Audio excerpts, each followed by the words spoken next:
Olá, bem-vindos a mais um episódio do 193 BombaCast, o podcast da Fundação de Apoio ao Corpo de Bombeiros.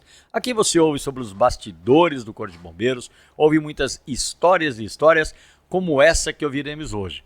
E mais uma vez ouviremos uma história cheia de areia e sal. Já estão imaginando o que é, né? É isso mesmo. Vamos falar sobre salva-mar, sobre salvamento aquático. Porque o nosso convidado de hoje é um cara que tem uma história brilhante, magnífica no salva-mar paulista. Mas antes de começar esse bate-papo, eu quero lembrar você, inscreva-se no nosso canal 193 BombaCast pela plataforma do YouTube, dê o like, ative o sininho e acompanhe a nossa programação todas as segundas e quintas-feiras. Com muita alegria, com muito orgulho, recebemos aqui hoje o Tenente Coronel, e ele começou como praça, ele foi praça que foi promovido a oficial, foi muitos anos cabo, soldado e sargento do GBMAR, o nosso querido Valdir, meu xará, do Santo, Bispo dos Santos. Exato. É o nosso querido Bispo. Bispo, que alegria ter você aqui, muito obrigado por ter aceito o nosso convite, já sei que você acompanha o nosso podcast, você vem aqui enriquecer um pouco mais a história do grande salva-mar paulista, muito obrigado por estar aqui com a gente. Me sinto bastante honrado por estar aqui, relembrando trabalhos que já passaram tanto tempo e ainda conseguiram me içar lá da aposentadoria lá para dar mais uma contribuição aqui, pelo menos em forma de entrevista. Não, Bispo, mas as pessoas que marcaram a história, elas são sempre lembradas. Eu te falei isso quando eu te liguei. Você é um nome, quando a gente fala de salva-mar paulista, de guarda-vida, o seu nome sempre é um nome, e outros, né? Mas o seu nome é sempre lembrado, então é um grande orgulho ter você aqui. A gente começa esse bate-papo, Bispo, sempre a gente faz a mesma pergunta, tá? Todo mundo que vem aqui tem que responder. Não, tudo bem. O que levou o Valdirzinho, com W, meu xará, a querer ser bombeiro? Conta um pouquinho desse início da sua história. Eu tinha uma avó que morava lá perto do quartel do bombeiro, no 6º GI, e sempre eu era levado lá pela minha tia, e eu via a movimentação lá, o carro de bombeiro passar com aquela sirene aberta, e eu que saía correndo no portão para ver, e aquilo lá, eu arrepiava o corpo quando via aquilo. Aí eu falava, pô, eu quero ser bombeiro quando crescer e tal, pá. E foi isso aí a minha fonte de inspiração, né? Eu fui acumulando aquilo, fui maturando aquela ideia e no fim acabei sendo mesmo. Puxa vida, você contou pra mim, você entrou pra carreira em 1967. Julho. Julho de 67. Isso. Você tinha quantos anos na época, Bispo? 18, 19? Não, tinha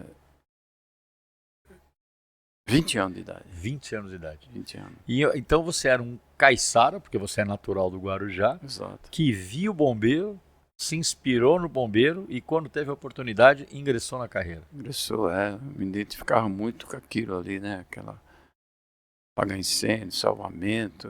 Eu via um herói, acho que eu queria ser um herói.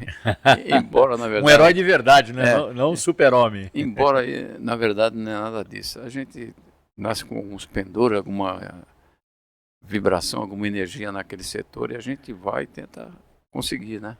O Bispo, eu estou olhando para você aqui.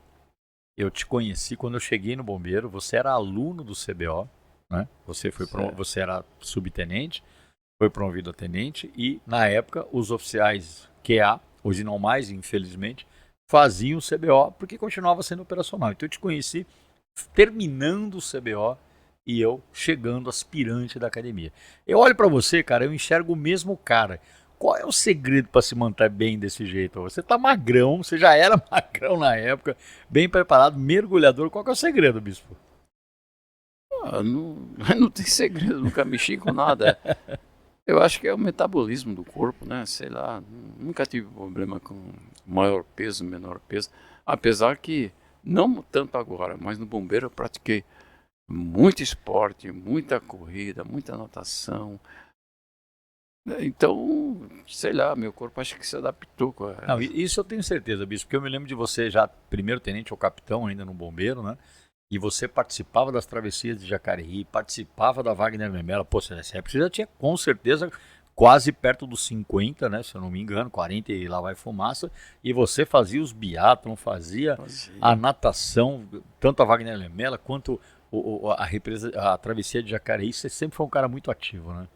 Os biatlos, inclusive, na minha categoria, eu era sempre primeiro lugar. Pois né? é, isso que eu me lembro, exatamente isso que eu me lembro. Aí ficava fácil para mim. Puxa vida. Mas voltando um pouquinho, você então entrou em 67, né? Você foi aluno ainda do extinto CIAD, né? Você ingressou pelo sexto GI, que na época tinha escola, e você acabou fazendo a parte de bombeiro, né? Infantaria, Era tudo polícia, tudo lá, né? Tudo lá.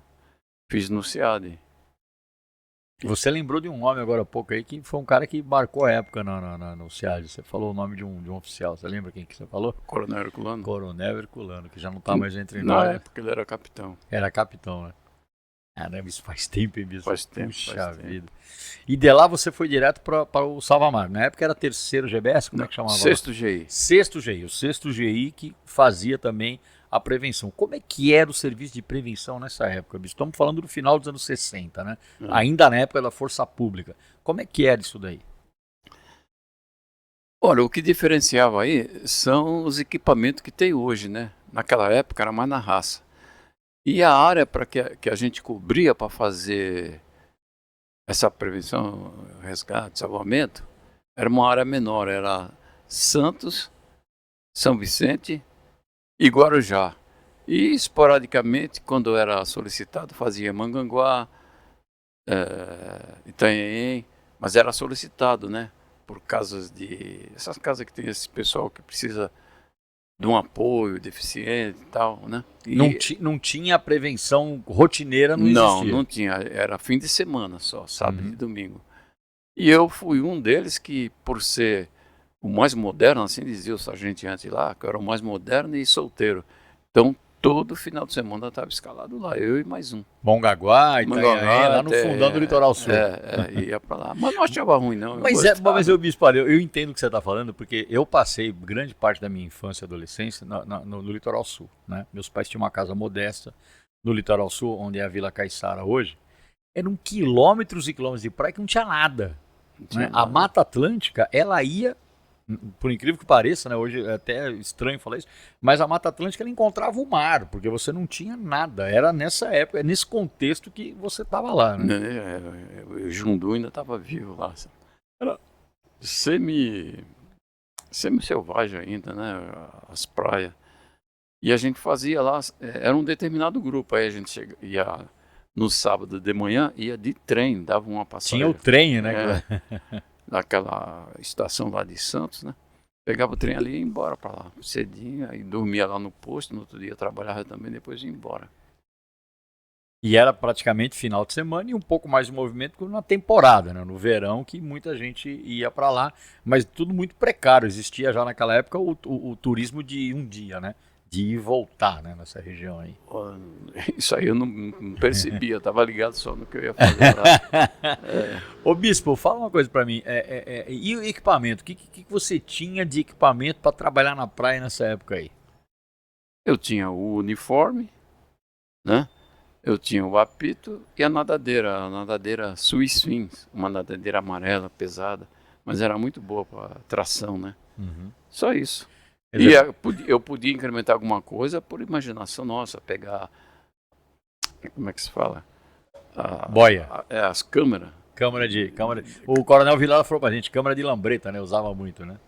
Não necessariamente. Tu usava também a de Fusca. De Fusca. Amarrava ela no meio, ela ficava tipo uma canoa para facilitar a entrada na quebração. Era isso aí, tudo que a gente tinha era isso aí, e muita prevenção em cima, né? E muito apito, né? Pro cara sair da área de corrente de retorno, sair do perigo. Isso. A gente fazia muito isso. Só que naquele tempo o pessoal respeitava mais a gente, né? O apito do guarda-vida era a ordem, né? Porque a gente chegava, o grupo chegava, a gente conversava, porque era um grupo que vinha comandado pelas pessoas de orfanato, asilo, aí a gente conversava. Papai, eles entendiam. Era muito... você falou entidades, tal, que levavam o ônibus, pediu o apoio do bombeiro, e o bombeiro mandava um guarda-vida. Mandava. Depois, com o tempo, passando muito tempo, até no Guarujá, depois de chegar alguns equipamentos novos, se fazia isso. Depois, cortaram isso aí. Cortaram, não fazia mais. Fazia mais. Você comandou praia até sargento, até subtenente, Bispo? Como é que foi seu período já de graduado, de De sargento Não, e de sub. até tenente. Eu trabalhei na Bertioga lá há muito tempo. Como segundo tenente, como primeiro tenente, fiquei lá.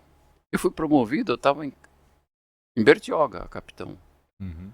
Então, trabalhei lá com uma turma muito boa. Foi um dos lugares que acho que eu achei minha turma. Aquela turma que você quer que trabalhe daquele jeito e tal, você vai trabalhando, dando instrução para eles todo dia, porque a gente fazia muita instrução lá, né? E nós conseguimos, por que eu digo que nós conseguimos? Porque o objetivo maior lá nessa época já era a GBS, a nossa meta era encontrar o óbito zero. Eu tenho a honra de ter isso aí, porque em 1999, nós, em Bertioga, conseguimos o óbito zero. 12 meses sem o afogamento. Sem óbito por afogamento. Isso, eu não sei se eles faziam essa estatística pelo ano todo ou só na parte da temporada. Porque agora tem uns considerando aí. O que era feito? Só valia óbito, para constar na estatística, das pessoas que morriam em locais que eram... Que tinha guarda-vida. Que tinha guarda-vida, nos setores que tinha guarda-vida. Por exemplo, aquelas mortes de pessoa pescando à noite na costeira que caía, Aí não tem contava. como. Mas não tem como fazer previsão. Antes constava tudo. Uhum. Ou então pessoas que morriam à noite. Então tudo isso foi considerado. Então nós, lá em Bertioga, em 1999, nós conseguimos óbito zero. E eu sentia que como é que se diz? A guarnição toda, lá tinha uns 30 homens para trabalhar lá. A guarnição toda, eles se interessavam, eles telefonavam, não tinha a comunicação lá, era um HT, mas eles faziam via telefone, perguntando lá para o posto de comando, que ficava bem na entrada de Bertioga. Todos eles terminavam o serviço e iam lá, teve óbito hoje, não teve, tal, e coisa, tem um que está na dúvida. Então eu sentia, caramba, o pessoal vestiu a camisa. Se envolvia com a prevenção, né? O pessoal vestiu a camisa. Aí eu falei, caramba, que legal. Eu sei que terminou, foi óbito zero. Aí nós fizemos até uma festa lá pro Bertioga mesmo, entre nós, e foi um motivo de satisfação, viu? Pô, que bacana. Você sabe que uma das áreas que a gente enxerga, claro, o bombeiro todo ao longo das últimas décadas desenvolveu muito, né?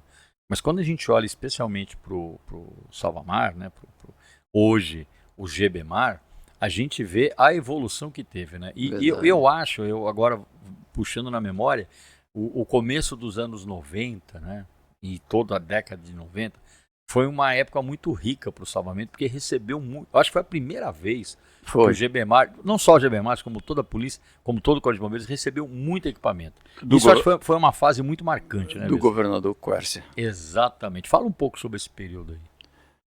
Então, esse período aí foi, como é que se fala?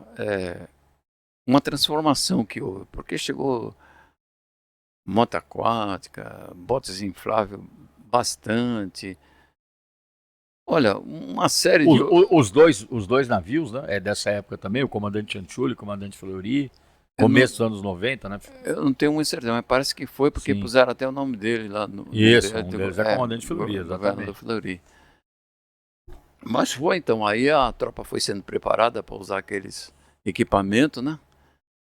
Então foi um grande avanço mesmo, porque depois se mostrava na estatística o quanto tinha usufruído de positividade no nosso trabalho. Claro, né? houve uma queda muito grande, grande. do número de afogamentos. Isso. Né? E eu tenho que voltar um pouquinho atrás, eu tenho que falar de uma pessoa também. Por favor. Que foi marcante. Logo assim que eu cheguei lá, que eu fizemos o estágio, naquele tempo chamava curso, era estágio de guarda-vida. Eram 4 meses. E era um treinamento super puxado. Não se usava nadadeira, não se usava salsichão, que na época ainda não tinha. O flutuador não tinha. Era flutuador, eu digo, salsichão.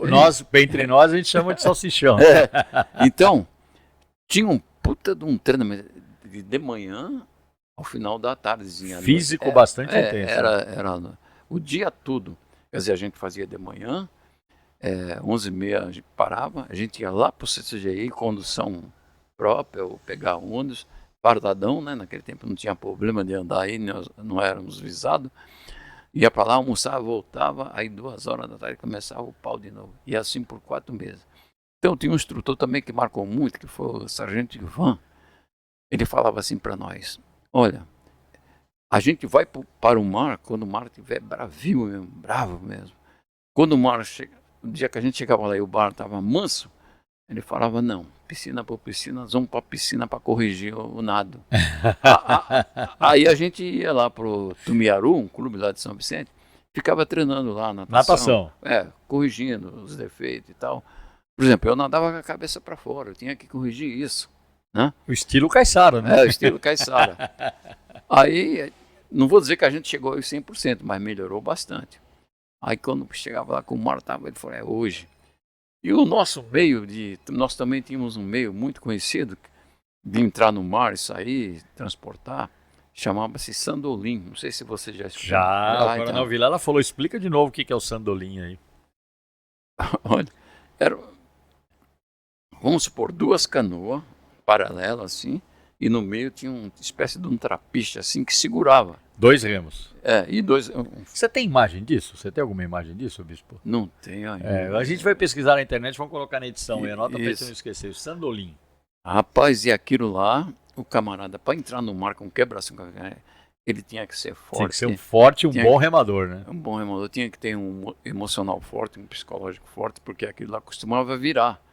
Quando o mar estava meia bola, não muito tranquilo, bravo, um saía sozinho. Quando não estava, tinha que ser 2.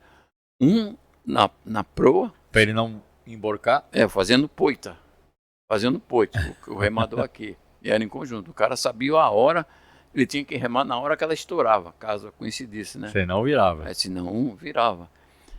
E aquilo lá, eu cheguei a cronometrar a entrada no mar, e essa é para chegar numa vítima, porque eu vi isso acontecer. Teve a vítima. Aí, ó, chegou a hora boa agora aí. É o nosso, a gente está oferecendo. Desculpa, eu esqueci seu nome. Liliane. A Liliane, ó. A Liliane aqui do Bomba Café veio trazer pra gente, pro nosso convidado, o cafezinho do Bomba Café. Que é um convidado, viu, Liliane, que não conhecia o Bomba Café. Esse aqui é o Tenente Coronel Bispo, herói nosso do salvamento aquático do GBMAR. Nossa. Dá um tchau pra nossa audiência aí, Liliane. Ó, vem aqui no Bomba Café, ó, e conhece a Liliane, ó. Ela vai atender você aqui, ó. O herói aí fica por conta do coronel. Não. Obrigado, Liliane, obrigado. Estamos oferecendo aqui para o nosso querido Tenente Coronel Bispo um cafezinho do nosso Bomba Café, o Café dos Heróis. Fica aqui na rua Anita Garibaldi, número 25, bem ao lado do comando do Quartel de Bombeiros. Um café temático, memorabilia de bombeiro, fotos de bombeiro, um lugar que respira bombeiro. Ponto de encontro de veteranos. Você, veterano que ainda não conhece, venha conhecer o nosso Bomba Café. Aproveita a visita, sobe no primeiro andar, visita a lojinha da Fundação, parceria com a SOS Sul. Um abraço pro Billy, a nossa querida atendente aqui da loja, a Shirley, vai receber você. Tudo que vocês estão vendo aqui no cenário, memorabilia, miniatura, camiseta, chaveiro, você vai encontrar aqui. Tá feito o convite, aproveita o café. Você não conhecia, né, Bispo? Você quer um açucrinho? Tem açúcar aí, se quiser. Tem. Fica à vontade. Você não conhecia, né? Não conhecia.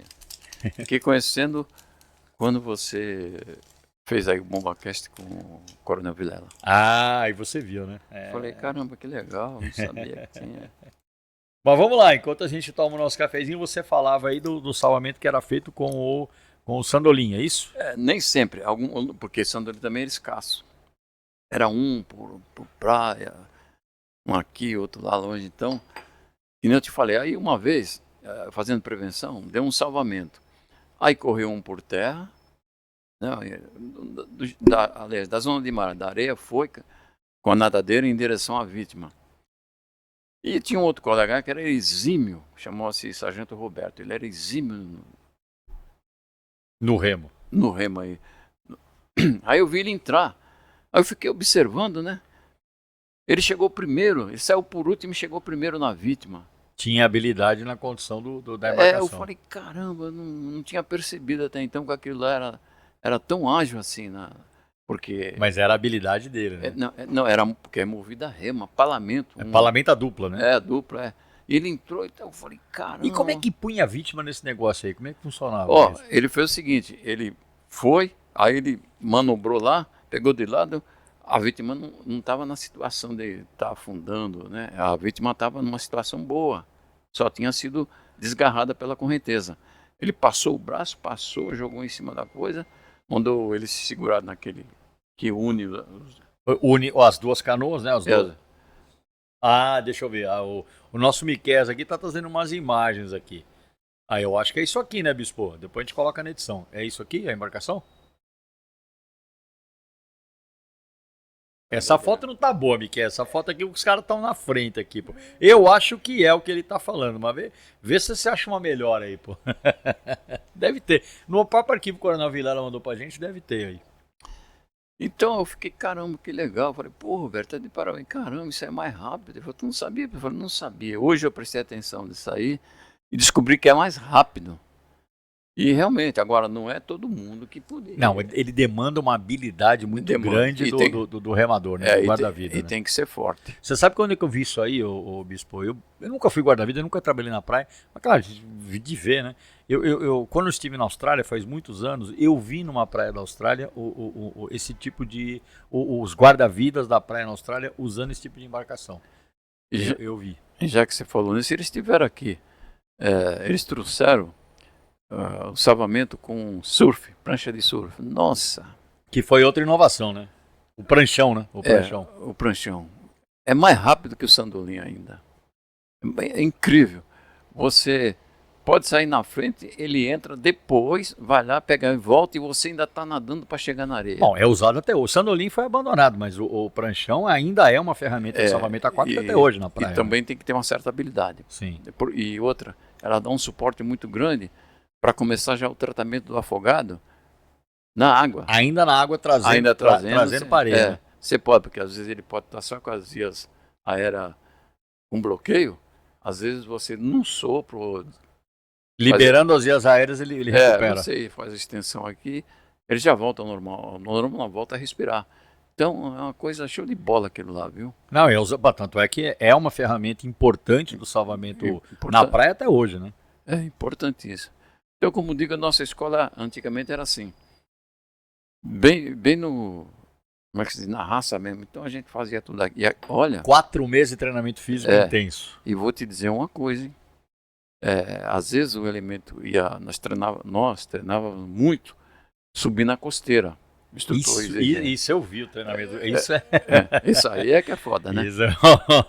Aquele monte de marisco grudado assim na pedra e o guarda-vida tem que aplicar onde subir, né? E agora, outra coisa em contraste com isso era o seguinte, que naquela época era a força pública, tinha alguns elementos que ia subir, se cortava tudo e se revoltava. Aí falaram, não vou ficar mais nessa porra, vou sair daqui e tal. Coisa. Sabe o que o sargento fazia? Chamava a escolta e o cara ia escoltado para o quartel. É mesmo? Olha, aquele regime da força pública.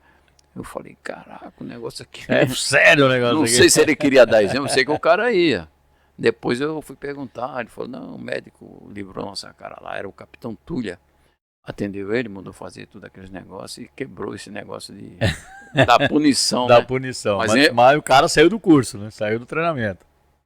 Não, ele permaneceu, mas depois ele foi reprovado, ele não tinha condição mesmo. O nome dele era Modica. Deixa eu falar uma coisa. Nessa época, eu me corrijo de verdade, eu penso, né? Que a grande maioria do pessoal que acabava ficando ali eram pessoas com o seu perfil. Pessoas que eram caiçaras, que tinham já alguma habilidade no mar. Eu sei que tem muita gente que é filho de pescador, ou era pescador. Quer dizer, existia um universo ali, mais ou menos, que acabava fixando no salvamento aquático o pessoal que era mais ou menos da região. Era isso, ou não? Exatamente, somando com outros fatores aí. Por exemplo, às vezes eu fico imaginando, aquele pessoal daquela época é um pessoal que veio para fazer força física braçal, aquela geração foi programada para isso. Fico pensando, né? Uhum. Porque eu faço uma comparação, depois de muito tempo trabalhando com o pessoal que entrava recentemente, até quando eu estava na ativa, eu verificava que eles eram muito fracos. Em questão de força física, você quer dizer? Força física. Mentalmente eles têm mais habilidade que a gente, entendem melhor a internet e tal, aquela coisa de informática, né? Então eu notava que eles, qualquer coisinha, por exemplo, chegava no bombeiro, o camarada foi criado em lugar bem urbano ainda. O camarada só respirava ar-condicionado, pisava no carpete. Empinava a pipa no ventilador. Então nunca andava descalço. Como é que vai subir na costeira, né, bispo? Eu falei, aí então o pessoal vinha, tira a roupa, todo mundo e tal. Aí pá, a gente começava sempre com corrida e pá, o cara desmaiava, o cara sentia fome. Aí uma vez o comandante, o Almeida Lima, chegou para mim e falou assim: ô bispo, o que está acontecendo com esse pessoal? Será que Deus mudou o barro que ele fazia o ser humano? Eu falei, não, é simples. Primeiro, esse pessoal chega aqui em jejum, sem tomar café. Não tem mais aquela tradição de sentar na mesa de manhã com os pais e tal e tomar café, né? Eles vêm em jejum.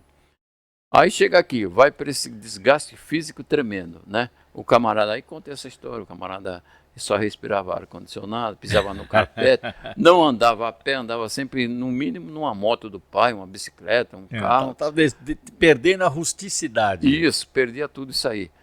Aí ele falou, e como é que a gente resolve? Eu falei, se eu faço o seguinte, monta um rancho aí temporário e serve um café para eles, bem forte de manhã. Pode não sanar zero, mas que vai diminuir. Vai melhorar, vai. Aí ele montou lá rapidinho, né? Ele escutava a gente pra caramba, viu? Coronel Almeida Lima. Coronel Almeida Lima é um grande nome do Salvamar, um grande nome. Ele que fundou, né? Pois é, o Coronel Almeida Lima ele se confunde com a história, né, do próprio salvamento, né? É verdade. Então, ele mandou fazer aquilo lá e tal. Aí foi feito. Aí o pessoal chegava um pouco mais cedo, entrava em forma e tal. Aí diminuiu bastante. Mas então, a nossa turma, lá de trás, começamos a fazer a escola em 68, era um pessoal rústico. Mas eu acho que era geral, viu, bispo? Não só o pessoal que acabou ficando no salva-mar, no salvamento como guarda-vida. O bombeiro, no geral, eram pessoas mais rústicas. Mais rústicas, Porque aquele tempo não tinha tanta... Como é que se diz? Como é que eu poderia falar? Tipo cidade com transporte para lá, transporte para cá, o pessoal se usava mais do seu corpo, da sua força física. Não, o próprio deslocamento, como você já falou, ainda mais lá no litoral, me lembro, era a pé ou de bicicleta, não tinha o transporte, não tinha o metrô, não tinha o VLT, não tinha nada disso, né? As pessoas até mesmo para se deslocar dependiam, né, da própria condição física, digamos assim. Física. Então, eu fico notando, falei, para aquele pessoal lá já veio talhado para isso, né? Claro. O pessoal de hoje é mais cabeça e tal, mas a parte física deixa a desejar. É interessante o que você está falando, viu, bispo? Porque eu como coronel, comandei a escola de bombeiro. Então o que você está falando, e eu, né, sou posterior à sua geração, mas a gente conviveu, né? Sou um pouco mais novo que você. E a gente viu essa transformação também. Eu, mais recentemente, período de escola, a gente via a molecada que chegava, né? E felizmente a gente manteve os padrões de exigência física para o ingresso, porque se a gente não mantivesse, realmente é muito diferente. E o que a gente percebe, apesar da geração ser completamente diferente, ela ser muito mais ligada na tecnologia, como você mesmo falou, aquele cara que acaba entrando na carreira, são dentro daquele universo, são aquelas que são um pouco melhores, né? Mas também tem outra questão. Você é de uma época, né? Nós somos de uma época em que não existia tecnologia, era tudo na raça, como você falou, e ao longo dos anos o bombeiro foi incorporando tecnologia, equipamentos, técnicas, que meio que suplanta isso e acaba dando certo no final das contas. Mas, indubitavelmente, você é de uma geração de pessoas extremamente fortes, isso não tem dúvida. Então, tinha tudo isso. Aí, voltando lá, terminava a escola e tal, aí o pessoal era designado para... A gente fazia um estágio também, viu, durante a escola. Final de semana a gente era escalado para acompanhar um guarda-vida já profissional. Isso naqueles 4 meses da adaptação ao serviço de guarda-vida. Nesse chamava guarda-vida, era salva-vida. Na época era salva-vida. Aí eu acompanhava aquele profissional já antigo, com experiência, só que nós tínhamos ordem para não... Podia entrar, mas não tocar, não pegar, não se arvorar, pegar a vítima, só deixa o guarda-vida pronto fazer o serviço. Fazer o serviço. Aí, mas o camarada, aquela adrenalina faz com que o cara participe de alguma coisa, claro, ajuda, né? Claro. Aí sim, era feito. Aí terminou tal, aí puseram a gente para Guarujá, a gente para Santos, a gente para São Vicente e tal. Aí me lembro que eu cheguei pro Capitão Barreto, na época era o Coronel Barreto, Capitão Barreto, era o dono dessa companhia de praia. Ele amava essa companhia. Ainda sexto GI, né? Ainda sexto. Ele amava, ele gostava. Ele nos dava bastante apoio. Às vezes a gente estava com pouco uniforme, porque eram pago 2 mudas. Era o calção azul, a camiseta branca. E o gorro de pala dura. Não era? Não tem aquele gorro de pala dura? escrito Força Pública e a cruz no meio, né? E escrito embaixo assim, salva a vida.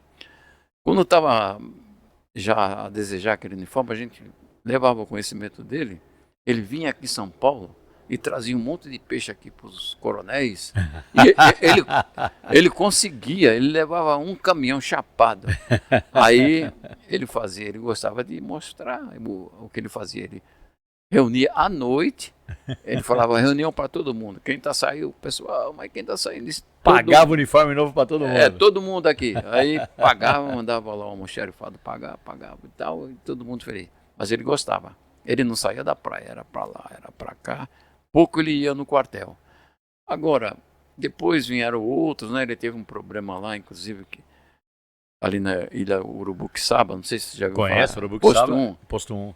Ali é no Guarujá, né? Urubuquixaba. Não, Perdão, em Santos. Em Santos, perto, tem a Pedra da Feiticeira, Urubuquixaba tá na divisa ali, perto do pier. Até o pessoal chama lá de emissário. Urubuquixamba, né? Vamos falar que sabe. Bom, a Wagner Lemela, a prova natatória, que eu nadei algumas vezes, ela sai de São Vicente e contorna o Urubuquixaba e sai ali na divisa. Isso. É assim até hoje, né? Aí um dia lá, ele cismou tinha um pessoal lá para ser testado. Aí o mar estava ruim. Aí ele falou, não, ele chamava a gente de braço curto. Não braço curto. Quem foi lá falar com ele direto, né? Aí ele falou assim, não, vai ser testado hoje com esse mar assim mesmo. Aí foi um cabo, aí o cabo falou para ele, um cabo bem antigo, falou, seu capitão, não é aconselhável nem para o nosso pessoal que está pronto. Não, vai assim. E foi. E sei que nessa daí morreu um, que foi o... Caramba! Um guarda-vida? Guarda-vida, ele foi até nome de lancha. Caramba, como era o nome dele? Maurício Ramos. Maurício Ramos. Tinha até uma prova com esse nome lá, não sei se continua. Foi o nome de embarcação. Aí teve Cara, desculpa te interromper, mas você falou de embarcação. Eu me lembro que eu conheci, já com mais de 90 anos, um cara... Eu vou falar o nome, você vai saber quem é, que era o Torok, que era nome de lancha. Sei. Capitão Torok. Sei. O Torok, a origem dele é no salvamento aqui de São Paulo. E ele frequentava a festa aqui do antigo primeiro GBS no Cambuci. Quando eu o conheci, eu acho que era tenente, ou talvez capitão, acho que tenente, ele já tinha mais de 90 anos. Pô, o cara era uma lenda para nós, porque ele era nome de embarcação do salvamar. O Torok, foi requisitado, ele levou esse conhecimento do salvamento aquático para Santa Catarina, para vários estados aí na época. Sim, o Torok tem uma história brilhante de transmissão de conhecimento em várias partes do Brasil. Certo. A gente tem que falar sobre isso, Bispo. Infelizmente, né, o tempo passa, são pessoas que não estão mais entre nós, né? E a gente que é um pouco mais velho, né? Você é um pouco mais que eu, tem que lembrar dessas pessoas que foram realmente verdadeiros ícones, né, do Corpo de Bombeiros. Porque a identidade nossa e da instituição, ela permanece enquanto a gente relembrar o que houve lá atrás. Claro. Né? Nós somos o produto do que houve lá atrás. E esse é um dos trabalhos, um dos principais, talvez, missão desse nosso podcast aqui. Pô, legal. Então, aí ele teve um problema lá, ele foi tirado da praia pelos comandantes lá em cima, teve que responder a inquérito policial. Pelo fato de ter morrido um bombeiro na travessia. Não foi crucificado mais do que isso. Sei que ele teve a punição dele, ele amava o bombeiro, ele foi retirado, aí foi para o policiamento, 6º Batalhão. Lá no ABC aqui, no Planalto. Não. Ah, não, 6º Batalhão Santos, claro. Em Santos. Hoje é CPM. Ele ficou por lá e tal. Aí vieram outros comandantes, normalmente caía na mão de um capitão lá. E aí não tinha aquela corrida que ele tinha, que ele gostava daquilo. Aí chegou a um ponto da gente não ter uniforme para trabalhar na barra. Trabalhava com bermuda paisana, só a camiseta. Fase das vacas magras. Fase das vacas magras, rapaz. Olha, o negócio... Aí eu pensava assim, como é que pode? Aí, como é que pode a gente não ter nenhum recurso aqui, pô, e aqui a gente vem aqui na parte de incêndio, tem tudo. Aí alguém lá me questionando, bispo, fica quieto, não fala nada, mas é o seguinte, o recurso quando vem, o comandante usa tudo aqui, vocês não existem ainda. Falei, puta que pariu. Olha, e cada trabalho que a gente fazia, mesmo na raça... Bispo, deixa eu confessar uma coisa para você aqui. Demorou muitos anos, eu sou testemunha disso, tá? Até como oficial superior e como coronel. demorou muitos anos para realmente o bombeiro enxergar o trabalho de hoje, GBMAR. Por quê? Primeiro porque é um trabalho completamente diferente de todo o trabalho que o bombeiro faz. Eu me arrisco a dizer que o guarda-vida, ele é uma profissão dentro da outra profissão. Verdade. Você concorda comigo? Concordo, claro. E eu acho que o Coronel Max Mena, que você fez CBO com você, Sim. ele foi muito feliz, eu já falei isso para ele algumas vezes, quando ele criou os comandos regionalizados, ele criou um comando específico para cuidar do GBMAR. Porque ele próprio dizia, e com muita propriedade, o bombeiro não enxerga areia. Como não enxergava também o interior afastado. E por essa mesma razão foram criados comandos regionais. A gente tem o CBI 1, 2 e 3, no caso do GBMAR ele está no CBI 3. Por quê? Porque é uma atividade importantíssima, ela demanda coisas diferentes, como você mesmo está falando, e já era assim desde a sua época. Eu acho que hoje, finalmente, o bombeiro, estrategicamente, consegue enxergar e atender as demandas do salvamento, porque até então era muito difícil mesmo, você tem toda a razão. Realmente, então. Até na época eu falava assim, caramba, como é que pode a gente não receber recurso? Eu não sei se eu estava certo, mas naquela época eu falava assim, olha, o segmento do bombeiro que mais salva vida é nós aqui, porque tinha a quantidade, né, de pessoas que eram salvas. E ano após ano isso ia aumentando. Né? No real mesmo, somos nós. E será que usamos lá o comando geral, não sei quem, não enxerga isso? É que nem você falou, não enxergava areia. É verdade, não enxergava areia. Mas era, toda instituição que é muito grande, e é o nosso caso, né?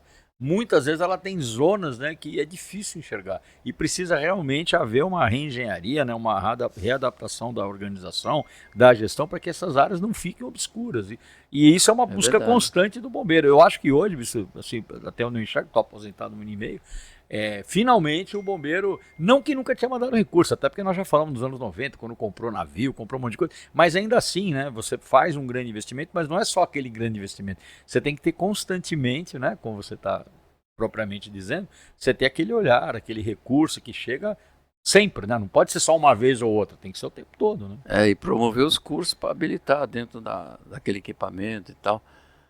Você viu o que acontecia, a gente trabalhava lá com Moto 4, para mim, o melhor equipamento para o salvamento, pode ser que exista outro, não sei, mas na minha opinião, é o helicóptero. Sim, que até hoje é empregado lá na Operação Verão. Segundo lugar, a moto aquática. O camarada tem que ser muito hábil. Eu digo isso porque uma vez a gente estava lá, eu trabalhei muito no helicóptero. Estava com um comandante lá, aí o COP Salvamar aqui, caiu um senhor lá na costeira do... Como é o nome daquele continente lá? Fim da Praia da Enseada. Lá no Guarujá. Caiu... tem o Tortuga lá. Isso, caiu lá atrás, pescando. Aí o comandante perguntou, ô bispo, adianta a gente ir lá? Nós estávamos em São Sebastião. Caramba, eu estava lá no litoral norte, lá embaixo. Aí eu perguntei para ele, quanto tempo o senhor leva daqui lá? Ele falou, 5 minutos com a fuselagem fechada. Fora então, toca que tem vítima que aguenta até 10 minutos, ou talvez mais, não sei a condição dele. Depende da condição. Fora então, ele mandou fecharam, né? Aí viemos. Espetou e foi. Ainda peguei o cara, todo lanhado. Pulou e pegou o cara. Peguei o cara. Aí ele falou, porra, é isso mesmo. Aí eu falei, porra, o senhor fez em 5 minutos mesmo. Fechou a fuselagem, ele...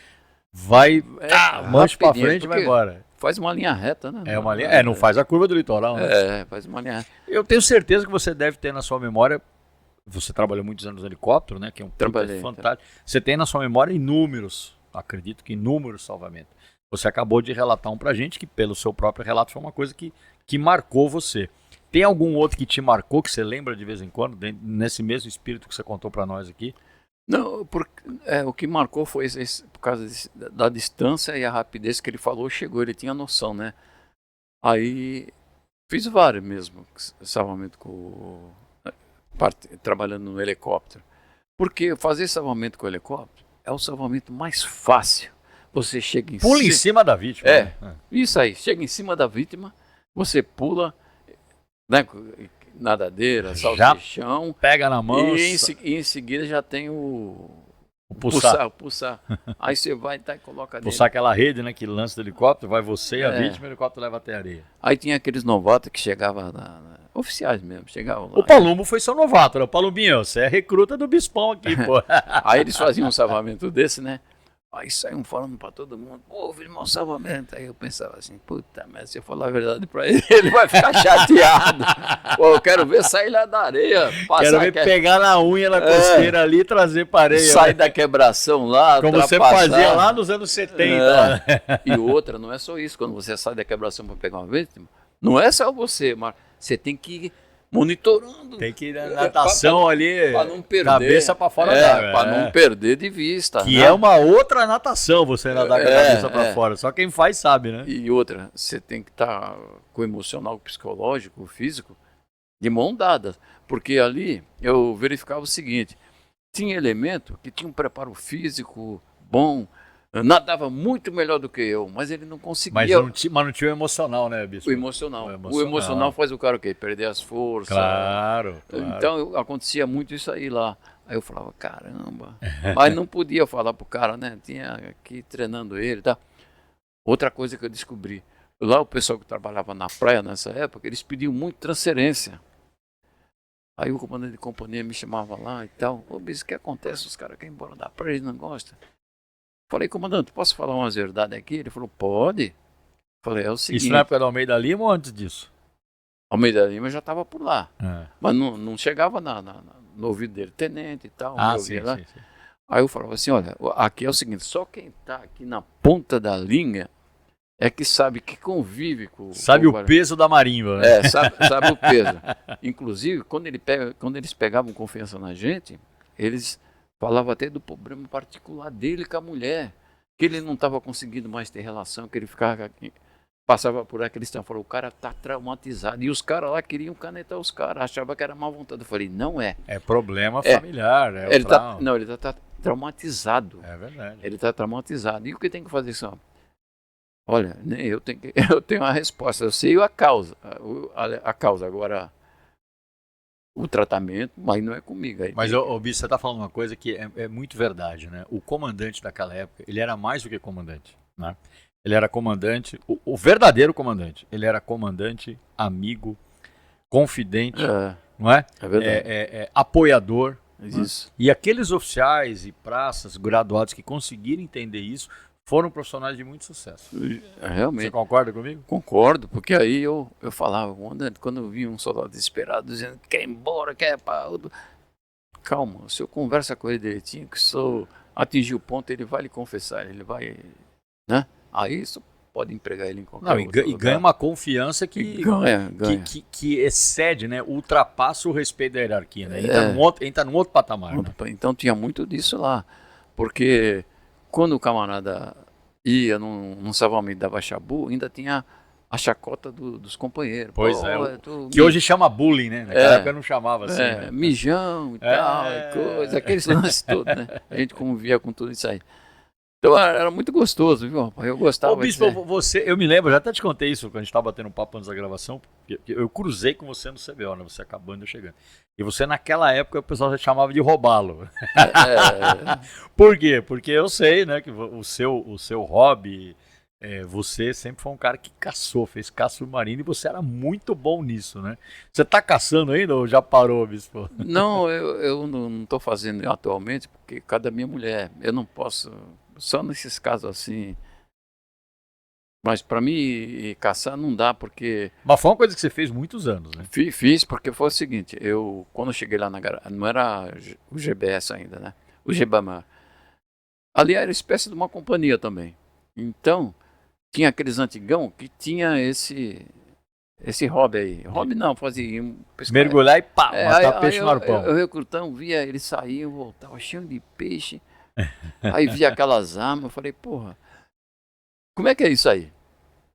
Tem que saber mergulhar primeiro, depois tal. Aí você aprendeu a mergulhar, tu vai com a gente. Aí, falei, aí apareceu o curso de mergulho de escafandria. Vou fazer esse negócio. Vou fazer. Fiz junto com o Coronel Vilela. Ah, você é da turma dele do curso de mergulho? É. Que legal. Eram 32 alunos, 12 oficiais e 20 praça.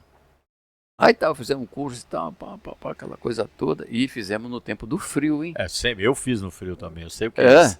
puta. Aí a gente cobrava dos institutos. Pô, mas peraí, vocês... E era no pelo, não podia usar roupa Não de tinha, neoprene. imagina a roupa de neoprene. A gente não cobrava, tinha. pô, mas vocês mostraram slide do curso no Rio.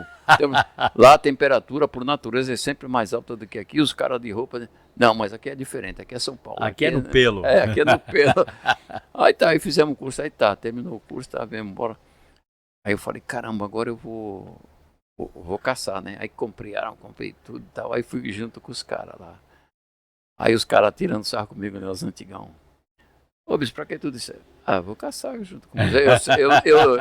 Eu desço até Agora eu sei, pô. Eu desço até 20, 25 metros no coisa. No peito, sem equipamento. Ele falou, mas não precisa descer tanto assim. Aí eles falaram assim, bispo, mas vamos falar um negócio pra você. Caça submarina é um outro curso. Eu falei, porra, mas como? Você vai fazer com a gente. Aí eles, Que é um mergulho em apneia, né? Que em apneia, é. Aí eu falei assim, por quê? Eu indaguei, né? Ele falou, não, porque você vai descer, pode estar do nosso lado. Eu estou vendo o peixe e tu não vai enxergar o peixe. É a pura verdade. É a pura verdade. Você vê a sombra do peixe, né? Não via nada. Eu olhava assim e tal, não via. Eu falava, mas por que não? Você está se aclimatizando. Com o tempo você vai chegar. Aí depois passou uns tempos, comecei a ver. Aí comecei a ver, comecei a matar. Aí fiquei independente, ia sozinho mergulhar. Eu vou te falar outra coisa que eu lembro, Bispo. Eu lembro uma vez que eu fui, eu acho que você estava nativo ainda. Você não vai lembrar disso, mas eu estava com hoje da reserva, o Major Góes, a gente remava canoagem oceânica, né? Eu lembro de a gente contornando ali o saco do Major e tinha um cara mergulhando ali, caçando, a gente aproximou, porque a ideia era, a gente saiu dali do lado da balsa, a ideia era contornar, né? E sair lá na Astúrias e depois voltar. Pô, quando sai pra fora, eu falei, porra, é o bispo, meu. Você tava lá matando. Você não vai lembrar disso. Foi no final de semana. Não. Eu acho que você tava nativa, você devia ser capitão, talvez, não me lembro. Mas faz muitos anos isso. Sei lá, isso aí foi no começo dos anos 90. Eu mergulhava muito. Começo dos anos 2000 e qualquer coisa, 2001, 2002. Você tava lá, meu, no final de semana. Era um bom pesqueiro ali, eu mergulhava muito ali. Então, aí comecei a mergulhar, tá? Aí os caras, porra, bicho, tu é louco, tu vai sozinho pra lá? Você ia sozinho, você tava sozinho esse dia, eu lembro disso. Não, eu falei assim, por quê? Sabe que a regra do mergulho fala que no mínimo... Sempre dois, né? Dois. Falei, para mergulhador isso não funciona. Eu falei, mas por quê?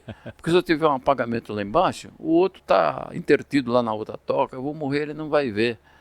Não tem que ser sozinho, o cara tem que ter consciência, né? Claro, o seu limite, essa história toda. Eu levava comigo assim, como segurança, o seguinte... Eu calculava, não precisa, no máximo 1 minuto eu ficava, assim, esporadicamente eu ficava uns 2 minutos, mas normalmente 1 minuto. Então quando subia, eu calculava que eu tinha que ficar 2 minutos em cima. 2 minutos em cima. É o que foi ensinado pra gente, pra recuperar bem, né? Então eu fazia isso daí e tal, e pá. Mas, matei muito roubado, eu cheguei a matar roubado, de encher um caminhão. Caramba. De encher um caminhão. Bom, a sua fama nesse sentido te precede, porque muita gente tinha essa ideia de você, cara. Mas sabe por quê? Porque eu também andei mergulhando lá, onde foi seu lugar mesmo? Em Bertioga. Eu não trabalhava lá ainda, mas estava mergulhando lá. Aí entrei num canto lá, chamado Canto da Igrejinha. Morria gente pra caramba ali. Ali. Porque tinha uma correnteza muito forte. E eu entrava ali, eu me jogava na correnteza, a correnteza já me levava lá, deixava ela levar e começava. Aí nesse dia, eu via cardumes e mais, que eu não sei, parece que choveu, vieram todos os robalos para aquela área. Você ficava encandeado, rapaz. Não sabia em qual atirar. Qual atirar, porque você cresce o olho, né? Fica um olho de Lula. Ah, não, esse aqui, daqui. Aí tinha vez que o bando se espantava, saía, eu não tinha atirado em nenhum. Falei, caraca, eu falei, não, o primeiro que for já atira, aí atirava. Pô, Bispo, você é um caiçara da gema, por assim dizer, você foi um guarda-vida da gema. É uma pena que nosso tempo está acabando aqui, porque você tem muita história para contar. Mas eu já quero aproveitar, Bispo, te agradecer, você que subiu lá do Guarujá. Você mora no Guarujá hoje, né? Mora. Você subiu só para atender o meu pedido. Eu tenho uma casa em Bertioga também. Em Bertioga também. Você teve esse carinho com a gente, essa especial deferência. Eu quero te agradecer, Bispo. Você está aposentado desde 2005, então você está aposentado há quase 20 anos. Né? Você é um a gente chama de veteraníssimo. Isso. Você é um veteraníssimo. Muito obrigado por essa especial atenção que você teve com a gente. Muito obrigado pelo seu serviço no Corpo de Bombeiros. Muito obrigado por todas as pessoas que você treinou, ensinou, liderou. Sabe que apesar de você estar há 20 anos fora, quem ensina, quem lidera, deixa um pouco de si nas pessoas que ficam. Eu tenho certeza que lá no GBMAR ainda tem pessoas que têm um pouco de você, de tudo que você deu de exemplo e ensinou. Muito obrigado, parabéns, venha sempre nos visitar e eu deixo aqui para as suas considerações finais.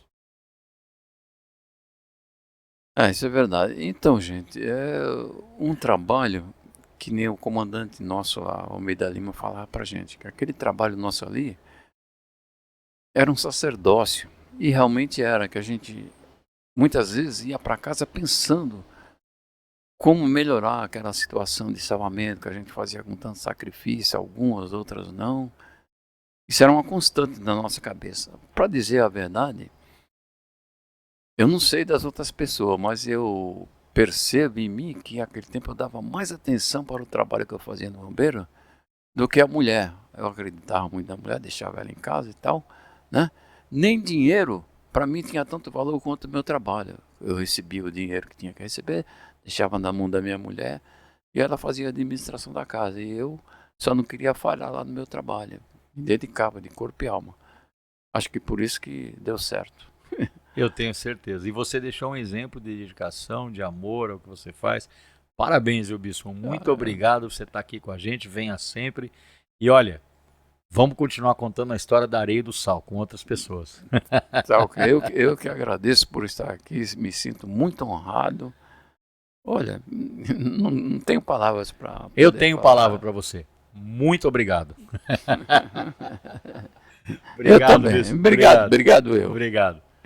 Esse foi mais um episódio do nosso 193 BombaCast, recheado de sal, de areia e de maresias, com o nosso querido Tenente Coronel Bispo, cara que fez uma carreira incrível no Corpo de Bombeiros no Salvamar. Muito obrigado pela sua audiência. Antes de acabar, quero te lembrar, inscreva no nosso canal 193 BombaCast pela plataforma do YouTube, dê o like, ativa o sininho, acompanhe a programação todas as segundas e quintas-feiras. E lembrando, mais uma vez, está se aproximando a grande Corrida dos Bombeiros, dia 7 de julho, lá no Parque da Independência. Acesse o nosso site, faça a sua inscrição.